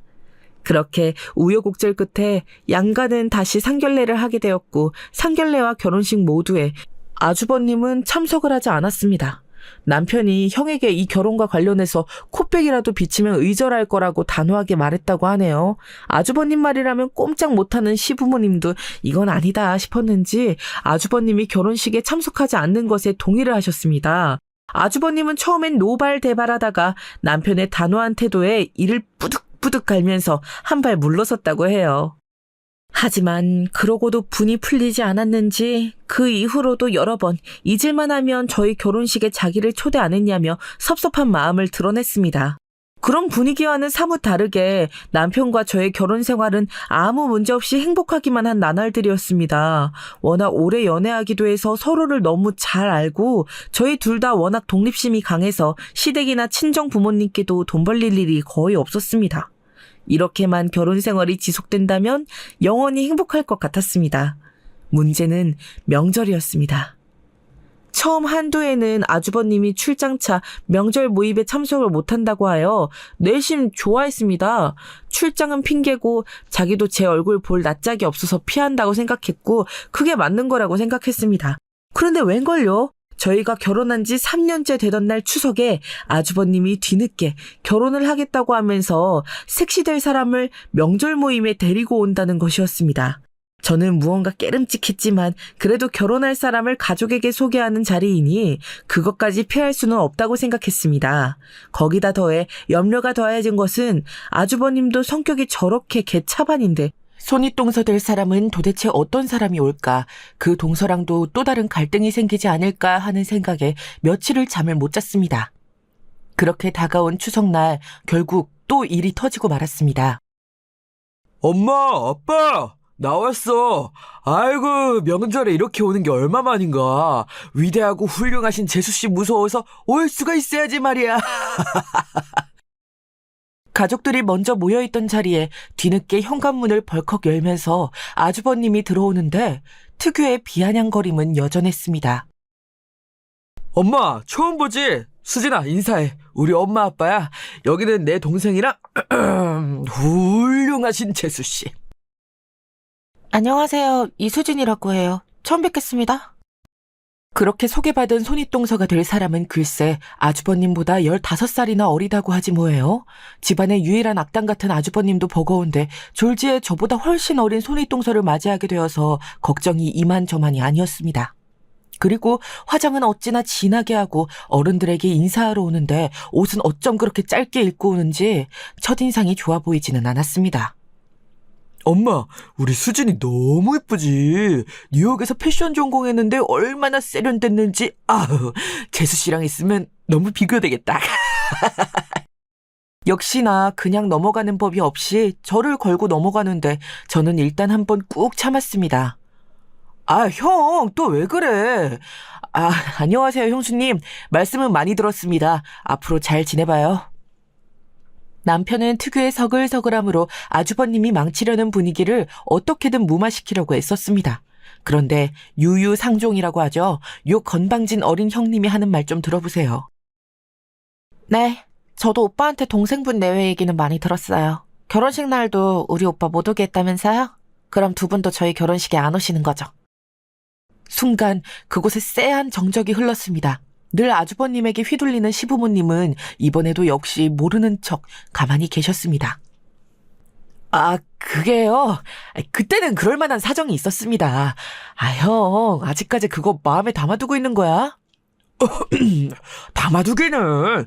수진아, 오빠는 그거 다 잊었어. 우리가 너그럽게 넘어가자, 어?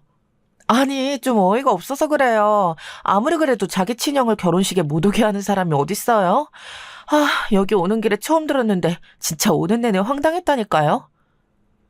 형님, 우리 이제 가족이 될 텐데 지난 일은 더 언급하지 말아요. 그때는 그럴 만한 사정이 있었어요. 만약 두 분이 정 불편하시면 정말로 저랑 남편은 아주버님 결혼식에 참석하지 않는 걸로 할게요. 오늘은 명절이고 좋은 날이니까 좋게 좋게 넘어갑시다. 제가 이를 꽉 깨물고 화난 마음을 억누르며 좋게 넘어가려고 하는데 이 요망한 형님이 한마디 더 덧붙였습니다. 아니, 뭐, 오빠가 너그럽게 넘어간다니까 그러실 필요까진 없는데요. 저희 결혼식 오시려면 관리 좀 하셔야겠어요? 아, 언니 스타일이 너무 별로다. 머리도 좀 새로 하시고, 제가 아는 유명한 메이크업 아티스트 있으니까 그날은 그 쌤한테 받으시는 걸로 해요. 워낙 패션에 신경 안 쓰신다는 말은 들었는데, 그래도 집안 큰 행사니까 그날은 신경 좀 써주세요. 저는 그 말에 그만 이성의 끈을 놓아버릴 뻔했지만 그런 기운을 감지한 남편이 재빨리 제지하고 나섰습니다. 아이고, 우리 형수님 되실 분이 한 번뿐인 결혼식이라고 신경이 많이 쓰이시는구나. 이 사람이 애 키우고 일만 하느라고 관리를 못해서 그렇지 잘 보면 엄청난 미인이에요. 왜 이러세요? 모쪼록 두 분 결혼하시는데 피해 안 가게 할 테니까 그런 걱정은 붙들어 매세요. 아이고, 이놈 새끼 쥐 마누라 편드는 건 여전하구만. 아무튼 결혼식장에 추려하게 하고 왔다가는 내가 내쫓을 줄 알아. 거래처 손님들도 많이 올 텐데 신랑 동생이랑 재수씨가 촌티나게 하고 오면 사람들이 다 손가락질해 임마. 아, 알겠다고 형. 이제 그만해. 자, 우리 얼른 식기 전에 식사해요. 예? 정말 그 자리에서 상을 뒤집어 엎고 싶었지만 어떻게든 잘 무마하려는 남편의 노력 때문에 저는 정말 허벅지를 꼬집어가며 그 자리를 꾹 참아냈습니다. 그도 그럴 것이 어차피 결혼식 말고는 볼 일이 없을 것 같았거든요. 그렇게 올린 아주버님의 결혼식은 세상 둘도 없이 화려했습니다. 시댁의 재력도 만만치 않았지만 형님들 집안 또한 못지 않았는지 정말 성대한 결혼식이었습니다. 저는 이 자리만 끝나면 영원히 아주버님 내외하고는 안 보고 살아야지 하는 생각에 그 자리를 겨우 꾹꾹 참아냈습니다. 다행히 두 사람의 결혼식이 끝난 뒤에는 꽤 오랫동안 아주버님 내외를 볼 일이 없었습니다. 남편이 의식적으로 그들과 겹치는 자리를 피하기도 했고 저도 곧 제 일이 너무 바빠져서 이후로는 명절을 피해서 시부모님께 따로 인사만 드리고 있었습니다. 이렇게 아이들 다 클 때까지 아주버님 집안이랑 안 보고 살기만 해도 별다른 소원이 없겠다 싶었습니다. 그러던 어느 날 사건이 또 하나 터졌습니다. 그렇게 탄탄했던 시아버지의 사업이 아주버님이 물려받은 이후로부터 하락세를 면치 못했고 점점 더 바닥으로 곤두박질 치고 있었습니다.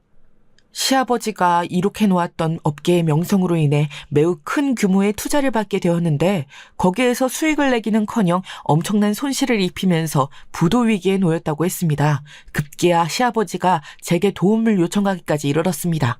아주버님 선에서 해결이 안 되자 다시금 시아버지가 경영 일선에 복귀하셨는데 그것마저 여의치 않자 제게 손을 내미신 겁니다. 아가, 우리 좀 도와다오. 네가 준원이랑 척을 지고 사는 거 다 안다만 지금 상황이 상황인지라 이렇게 내가 너한테까지 부탁한다. 준원이 일이라고 생각하지 말고 네 남편 집안의 일이라고 생각하고 한 번만 도와주면 안 되겠니? 아버님이 저를 찾으신 데에는 그만한 이유가 있었습니다. 저는 결혼할 때쯤에 그때 당시 다니던 회사를 퇴사하고 조그만 제 IT 사업체를 하나 창업했는데 결혼 이후로는 쭉 성장세여서 시아버지가 가끔 제게 조언을 구하기도 하셨습니다. 그때의 기억 때문인지 잊지 않고 제게 손을 내미셔서 아주버님을 좀 도와달라고 요청해온 것입니다. 저는 아주버님만 생각하면 도와주고 싶은 마음이 눈꼽만큼도 없었지만 시아버지가 저렇게 간곡하게 부탁하시니 제가 할 수 있는 선에서 도움을 드리기로 했습니다. 급하게 투입된 제가 한 일은 먼저 아주버님 회사의 재무제표를 분석하는 일과 손실난 투자금을 어떻게 회수할지에 대해서 대책을 강구하는 일이었습니다. 그런데 직접 들어가서 살펴본 아주버님의 회사의 내부 상황은 너무나 안 좋았습니다. 부채 비율이 심각했고 투자금의 사용처가 불명확했습니다. 나중에 알고 보니 손이동서 형님을 사내이사로 들여서 패션 쪽으로 무언가 새로운 사업 아이템을 구상했던 것 같은데 거기서 심각한 손실이 났습니다. 그 와중에 형님은 법인 이름으로 리스를 해서 비싼 수입차를 타고 다니면서 사치를 부렸다고 하던데 정말 첫인상에서 보았던 쎄함이 적중하던 순간이었습니다. 이런 상황에서 이 회사를 살리려면 인수합병밖에 답이 없었습니다. 그래서 제가 잘 알던 인수합병 전문기업에 의뢰를 했습니다. 현재 부실한 기업이긴 하지만 이곳을 인수해줄 건실한 기업이 나타난다면 오랫동안 일궈왔던 시아버지의 기업이 산산조각 나는 것을 막을 희망이 보인다고 했습니다. 제가 연리를 제쳐두고 이렇게 자기 회사를 살리려고 고군분투하는데 형님의 사치는 날로 더 심해져 갔다고 합니다. 저는 당장 형님한테서 법인카드부터 뺏으라고 했는데 그 말을 듣고 길길이 날뛰었다나요? 이쯤 되니 저와 저희 가족에게 못되게 굴던 아주버님의 상황이 일면 통쾌하기도 했다가 조금은 불쌍해지기도 했습니다. 그 자존심 세던 아주버님이 저희 도움까지 받아야 하는 상황이 오니 얼마나 수치스러웠을까요? 그래서인지 제가 회사의 얼굴을 비추는 날은 슬금슬금 저를 피해 다녔습니다. 대망의 인수합병 이사회 및 총회가 열리는 날이었습니다. 최종 발표하도록 하겠습니다. 금일 진행된 주 메타코퍼레이션과 주 312NC의 합병건은 최종 가결되었음을 선언합니다. 땅땅땅! 진행자의 힘찬 신임과 함께 모든 합병건이 무사히 마무리가 되면서 아주버님의 회사도 극적으로 살아났습니다. 하지만 아주버님은 그간의 부실 경영으로 인한 책임으로 인해 대표직을 상실하게 되었고 사회이사로 물러나게 되었습니다. 새로운 의장의 자리는 합병의사를 밝힌 회사의 대표가 가져가게 되었는데 이상하게도 그날은 자리에 보이질 않았습니다. 진행자는 계속해서 말을 이어나갔습니다. 오늘 새로 취임한 미셸 킴 의장님의 소감을 듣는 것이 마땅하나 개인적인 사정으로 인해 참석하지 못하셨습니다. 대신에 새로 시작하는 두 회사의 번영과 화합을 기원하는 메시지를 전달하였으며 머지않은 시일 내에 새로운 가족들 앞에 인사를 드린다고 말씀 전하셨습니다. 그렇게 아주버님이 잃어버릴 뻔한 회사를 힘겹게 살려놓은 지 얼마 지나지 않았을 때였습니다. 이 정도로 회사를 잘 방어한 것만으로도 우리 가족 모두가 기뻐해야 할 상황인데 정작 이 사달을 일으킨 아주버님은 뒷방으로 밀려난 게 부하가 치밀었나 봅니다. 틈만 나면 술을 먹고 저에게 전화를 해서 제 탓을 했습니다. 아이고, 우리 가족의 은혜. 인무능력한 인간을 빌어먹고라도 살게 만들어준 우리 재수씨. 다 좋은데, 다 좋다 이거야. 근데, 나를 뒷방으로 밀려나게 해? 어? 그게 어디 대한민국에서 가능한 일이야? 자기 시오빠 자리 지켜주는 걸 최우선으로 해야지 회사 살리겠다고 나를 제일 먼저 밀어내? 야, 너 어디야 지금? 당장 일로 와서 무릎 꿇고 싹싹 빌어! 아주버님, 많이 취하셨어요. 저는 할 만큼 했습니다. 이 정도라도 감사하고 사세요. 술 깨고 다시 얘기해요. 이만 전화 끊을게요. 제 회사 일 다 제쳐가며 자기 회사 살려줬더니 적반하장으로 자기 자리 잃게 했다고 저에게 행패를 부리는 것이었습니다. 인간은 정말 쉽게 변하지 않는가 봅니다. 제가 얼마나 그 자리를 지키게 해주려고 노력했는지 모르고서 하는 소리예요. 합병 의사를 밝힌 회사 측을 최대한 설득하여 아주버님의 경영권만은 승계할 수 있도록 재차 요청했는데 아무래도 그동안의 부실 경영으로 인한 책임을 피할 수는 없었던 것입니다. 그래도 시아버지가 오랫동안 일궈온 회사를 지킬 수 있다는 것만으로도 고무적인 상황이었습니다. 아주버님은 본인의 직책에서 물러나야 했지만 아주버님과 시아버지 및 가족들의 지분은 어느 정도 지킬 수 있게 되어 다행이었습니다. 이 정도면 아주버님이 충분히 제게 감사해야 할 상황 아닌가요? 그런데도 그게 섭섭해서 술 먹고 전화해서 이렇게 무례하게 굴어도 되는 건가요? 그렇게 술 먹고 저에게 행패를 부린 다음 날 어김없이 아주버님은 제게 또 전화를 했습니다. 어제 일로 사과를 하려나 했는데 웬걸요? 어떻게든 저에게 트집 잡고 시비를 걸려고 안달이 나 있었습니다. 재수씨, 저번에 우리 인수합병 때 검토했던 서류 자료들 다 가지고 있죠? 그것 좀 가지고 내 사무실로 와요. 에? 그거는 이미 지난 자료인데 그걸 왜요? 이제 곧 폐기 앞두고 있는 자료들이에요. 그리고 이제 아주버님께서 검토하실 자료도 아니고 그 서류만 몇 박스인데 그걸 들고 제가 왜 가요? 저도 제 회사 일로 바빠요. 아, 글쎄, 내가 미처 체크하지 못한 게 있어서 그래요. 가지고 오라면 오지 뭐 말이 많아. 그리고 사람 시키지 말고 재수씨가 직접 들고 와요. 정말 유치하게 짝이 없었습니다. 이제는 자기 부서 일도 아니고 지난 자료에 대한 접근 권한도 없으면서 어떻게든 자기 배알 꼴리는 마음을 제게 히스테릭 부리려는 심산이었습니다. 저는 이제 더 이상 참을 수가 없어서 결단을 내리고 직접 그 서류 박스들을 수레에 실어 아주버님의 사무실로 향했습니다. 아, 들어와요.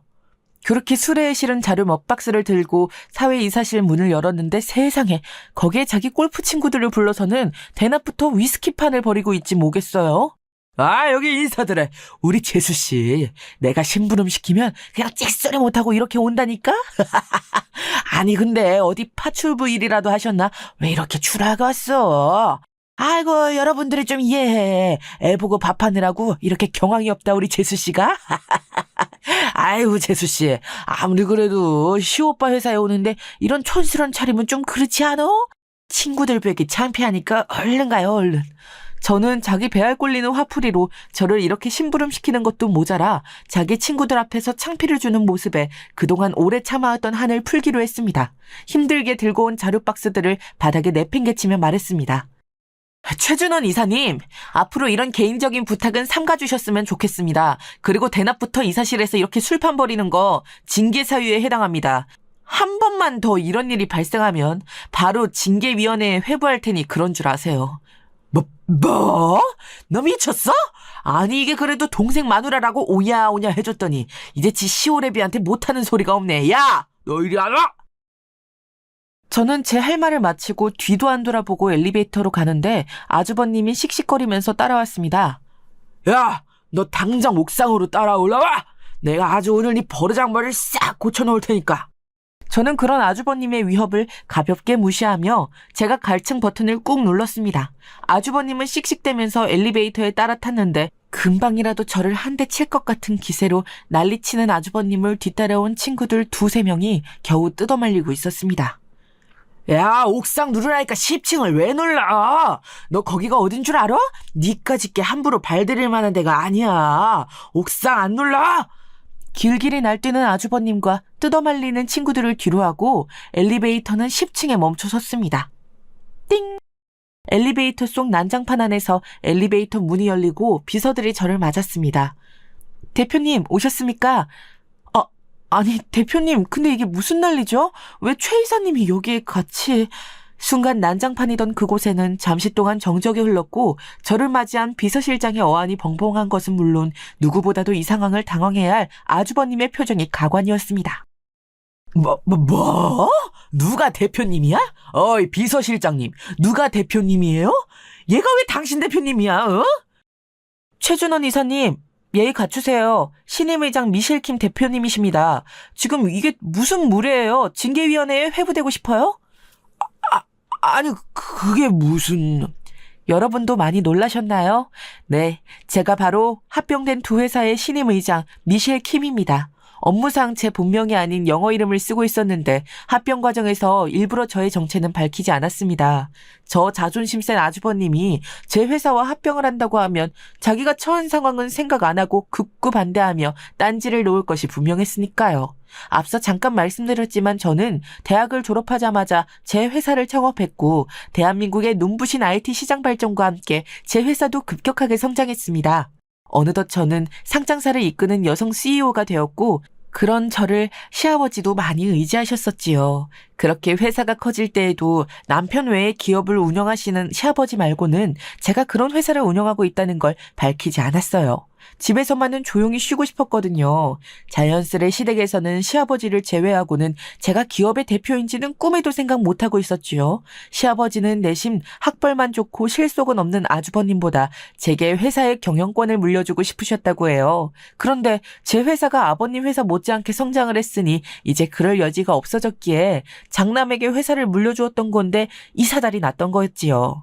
그렇게 제가 나서서 이 모든 사건을 수습하면서 합병된 두 회사의 의장으로 취임을 했고 결국엔 아버님이 원하셨던 대로 저에게 회사를 물려준 것과 다름이 없게 되어버렸어요. 저는 마음 같아선 합병 과정에서 아주버님을 완전히 잘라버리고 싶었지만 아버님의 간곡한 부탁으로 아주버님의 지금 자리라도 보존할 수 있게 할 수 있었습니다. 그랬으면 감지덕지 쥐 죽은 듯 살 일이지 저한테 이렇게 못되게 구는 게 말이 되는 일인가요? 최준원 이사님, 더 하실 말씀 있나요? 아니면 지금 당장 징계위원회 열까요? 아니, 재수씨, 대표님, 저는 그런 게 아니고 다시 한번 분명히 경고합니다. 한 번만 더 이사실에서 술판 벌이면 그 즉시 징계위원회에 회부될 줄 아세요. 죄송합니다, 대표님. 정말 죄송합니다. 아주버님이 제게 머리를 조아리며 깨갱하던 모습을 정말 여러분도 보셨어야 해요. 그간의 저를 무시하고 막대하던 서름이 한꺼번에 씻겨내려가는 순간이었습니다. 그날 이후로 아주버님은 저를 슬금슬금 피해 다니며 필요한 출근 날을 제외하고는 부끄러워서 차마 얼굴을 들고 다니지 못한다고 하더군요. 저보다도 12살이나 어린 형님은 그날부터 태도가 돌변하여 제게 엉겨붙기 시작했습니다. 언니라고 불러도 되죠? 우리 오빠가 공부만 잘했지 진짜 아무 실속 없거든요. 그거 구제해준 게 언니인 거 제가 제일 잘 알잖아요. 언니 이번 주말에 뭐해요? 저랑 같이 쇼핑 안 갈래요? 형님, 서로 선은 지키시죠. 아주버님 따라서 저 똑같이 무시하던 땐 언제고 이제 와서 제가 아주버님 상사라고 하니까 바로 언니가 튀어나오네요. 아주버님이 회사 부실 경영했던 거에 형님 책임도 커요. 그래놓고선 이제 와서 자기 남편이 실속이 없네 마네. 그게 할 소리예요? 이제 더 이상 그쪽 식구를 도와줄 생각 없으니까 본인 능력으로 알아서 잘 먹고 잘 사세요. 언니 죄송해요. 아주버님과 더불어 눈엣가시였던 어린 손윗동서도 이번 기회에 단단히 혼을 내놓았습니다. 그렇게 형님까지 따끔하게 한 방 먹인 뒤 며칠이 지나지 않았을 때였습니다. 제가 집무실에서 업무를 보고 있는데 비서실장이 노크를 했습니다. 똑똑똑. 네. 대표님, 최준원 이사님 오셨습니다. 아내분도 함께요. 최 이사가요? 들여보내세요. 아주버님이 별다른 약속도 없이 형님과 함께 제 집무실을 찾아왔다는 소식에 의아했습니다. 아주버님, 요새 회사에서 잘 안 보이시더니 오늘은 여기 어쩐 일이세요? 네, 아니, 대표님. 드릴 말씀이 있어서 집사람이랑 같이 왔습니다. 아니, 언니. 저희가 그동안 힘써주신 은혜도 모르고 너무 무례하게 굴었죠? 사과드리러 왔어요. 저 언니한테 따끔하게 혼나고 그날 돌아가서 이한테 엄청 뭐라고 했어요. 사람의 탈을 쓰고 그러는 거 아니다. 당신이 그렇게 찔려서 대표님 피해 다니면 앞으로 어떻게 살려고 그러냐 등등 아주 혼이 쏙 빠지게 제가 교육시켜 놓았어요. 그랬더니 자기도 잘못한 걸 알아서 같이 찾아오자고 하더라고요. 아주버님이 웬일로요? 그동안 촌티나는 재수 부끄러워서 겸상도 안 하려고 하셨던 분께서요? 아이, 재수씨, 또 왜 그러세요? 제가 그동안 회사 말아먹고 가진 고초 다 겪으면서 느낀 바가 많습니다. 저요, 어릴 때부터 무엇하든지 1등이었고, 무슨 성과를 내든지 항상 탑클래스였습니다. 그래서 자신있게 아버지 회사도 도맡았던 건데, 국내 실정을 모르는 제가 무리하게 투자를 감행했던 게 큰 패착이었습니다. 제 인생의 첫 실패였고 그게 너무 부끄러워서 괜히 남 탓하기 바빴던 것 같아요. 재수 씨가 그렇게 능력이 뛰어난데도 한 번을 티 안 내고 묵묵히 저희 집안 일으키시는 거 보면서 사실 처음에는 배알이 무척 꿀렸습니다. 항상 1등을 놓치지 않고 세계 최대의 명문대를 졸업한 저의 자격지심이 그러는 데 더 한몫했던 것 같고요. 그런데 그날 집무실에서 그렇게 창피를 당하고 보니 저희 초라한 현실이 눈에 들어오더군요. 준성이 녀석 보기도 너무 부끄럽고 장남으로서 부모님께도 죄송하고요. 그래서 사실 그동안 출근하는 날 제외하고는 절에 가서 마음을 좀 갈고 닦았습니다. 끊임없이 불쌍해 절하고 또 절하다 보니까 제가 얼마나 부족한 인간이었는지 깨닫게 되었습니다. 집사람도 그동안의 사치를 많이 반성하고 있어요. 저희 부부 앞으로 이 회사 위에서 열심히 일할 테니 그간의 과오는 용서하시고 선입견 없이 봐주시길 바라는 마음에 이렇게 찾아왔습니다. 정말 천지가 개벽할 일입니다. 자기 잘난 맛에 황태자처럼 떵떵거리고 살던 아주버님이 저에게 이렇게 사과를 하면서 머리를 조아리다니요? 이럴 때 보면 남편과 시부모님의 착한 성품을 닮은 모습에 아 그래 내가 영 엄한 집에 시집 오진 않았구나 하는 생각이 듭니다. 자란 환경이 교만할 수밖에 없게 자랐을 뿐이지 교화가 될 기회가 생기니까 원래부터 착했던 다른 가족들의 모습이 보이는 걸 보면 천성이 그렇게 나쁜 사람은 아니었다는 생각까지 들었다니까요. 아주버님 이제 그만 됐습니다. 아주버님이랑 형님 마음 충분히 알았어요. 저도 더 이상 두 분께 안 좋은 선입견 없으니 아버님이 열심히 일궈내신 이 회사 다시 위태롭지 않게 본분만 잘 해주시면 돼요. 그렇게만 해주시면 저는 더 바랄 게 없습니다. 감사합니다, 재수씨. 대표님. 정말 손에 가시 같았던 아주버님 내외가 이렇게 교화하고 참여하는 모습을 보니까 제 인생도 헛살지는 않았다는 생각도 들면서 그동안 기분 나쁘게 굴었을 때 꾹 참기를 잘했다는 생각도 들었습니다. 그렇게 집으로 돌아온 저를 남편이 반겨주며 얘기했습니다. 여보, 이번에 고생 너무 많이 했지? 형 얘긴 들었어. 아휴, 그 인간이 이제 좀 인간이 되려나 보다. 난 그래도 이제 여보가 완전히 형과의 갈등에서 자유로워진 것 같아서 보기 좋아. 그리고 그동안 여보가 바빠 보여서 말 못했는데 이번에 우리 집안 구원투수로 나서서 싹 다 해결하는 거 보고 다시 한번 반했다. 그래, 이게 내가 대학 시절 반했던 김지연의 모습이지. 이래야 내 와이프지 하고 말이야. 아이고, 갑자기 또 왜 이런데? 용돈 떨어졌구나? 아이, 무슨 소리야. 사실 그동안 나름 노력하긴 했지만 망나니처럼 구는 형한테서 잘 못 지켜준 것 같아서 많이 미안했거든. 그런데 이번에 당신 혼자 힘으로 완전히 휘어잡는 거 보면서 내 그동안 미안했던 마음까지 싹 해결돼서 고마워서 하는 소리야. 남편의 말대로였습니다. 아주버님에 대해 서운하고 기분 나쁜 일이 생길 때마다 괜히 남편이 불편해지는 것은 어쩔 수 없었거든요. 하지만 남편은 자신의 입장에서 최대한 제 편을 늘 들어주었기 때문에 남편에게 이 부분에 대해서 서운함이 남아있지는 않았습니다. 이제 제게 남은 숙제는 합병된 회사의 애착을 가지고 잘 이끌어 나가면서 우리 아이들을 세상에 빛이 되는 존재로 길러내는 것뿐입니다. 여러분, 세상에는 이렇게 저처럼 겉모양은 추레하게 하고 다녀도 실속을 가진 사람들이 많이 있답니다. 오늘 마주하는 초라해 보이는 사람도 내 친구요, 내 스승, 내 동반자가 될 수 있다는 생각을 늘 가지고 살아야 하는 법이지요. 그것이 저의 경영 철학과도 일맥상통하기 때문에 저의 사업이 이만큼 번창할 수 있었다고 생각합니다. 마주하는 한 사람 한 사람에게 최선을 다하는 경영. 그것은 경영뿐만이 아니라 삶을 살아가는 데에도 매우 중요하기에 저희 아이들에게도 그것을 강조해서 가르치고 있습니다. 여러분에게 이런 저의 마음이 잘 전달되어서 오늘 여러분이 마주하는 모든 사람들에게 최선을 다하시게 되길 바랍니다. 이만 사연 마칠게요.